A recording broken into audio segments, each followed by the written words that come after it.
بسم اللہ الرحمن الرحیم۔ اللہم صلی علی سیدنا محمد و علی آلہ و صحبہ و بارک وسلم علیہ۔ سیدنا عمر فاروق رضی اللہ تعالیٰ عنہ شام سے مدینہ طیبہ کو لوٹتے ہوئے اپنے قافلے سے ہٹ کر محو سفر ہوئے تاکہ راستے میں آنے والے شہروں کے حالات خود معلوم کر سکیں۔ ایک جگہ آپ نے خیمے میں بوڑھی عورت دیکھی۔ آپ اس کے قریب گئے اور فرمایا، اماں آج کل عمر کیا کر رہا ہے؟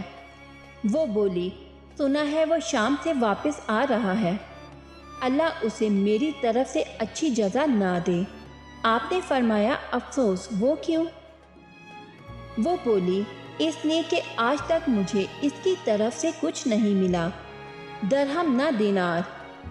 آپ نے فرمایا، عمر کو تمہارے حال کا کیا پتہ ہے؟ تم تو ایسی دور افتادہ جگہ پڑی ہو۔ اماں نے کہا، سبحان اللہ، کیا خیال ہے؟ ایک شخص حکومت کرتا ہے اور اسے یہ بھی معلوم نہیں کہ میری حکومت کے دونوں اطراف کے درمیان کیا ہو رہا ہے۔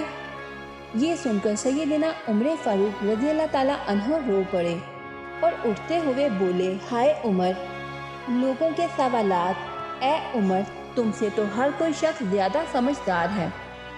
پھر آپ نے اماں سے کہا، تم پر عمر کی طرف سے جو زیادتی ہوئی ہے، میں عمر کی طرف سے اس کا معاوضہ دینے کو تیار ہوں۔ فرمائے وہ کتنا بنتا ہے، کیونکہ میں اسے آگ سے بچانا چاہتا ہوں۔ مجھ سے مذاق نہ کرو، اللہ تم پر رحم کرے۔ سیدنا عمر رضی اللہ تعالیٰ عنہ بولے، میں مذاق نہیں کر رہا۔ چنانچہ آپ اس سے تکرار کرتے رہے اور آخرکار آپ نے ان پر کی گئی زیادتی 25,000 دینار سے خرید لی۔ ابھی دونوں کی یہ گفتگو ہوئی تھی کہ حضرت علی بن ابی طالب اور عبداللہ بن مسعود رضی اللہ تعالیٰ عنہ وہاں آ پہنچے اور آواز دی، اے امیر المومنین، السلام علیکم۔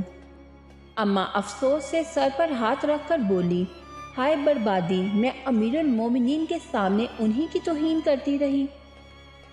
حضرت سیدنا عمر فاروق رضی اللہ تعالیٰ عنہ بولے، اماں آپ پر کچھ افسوس نہیں، اللہ آپ پر رحم کرے۔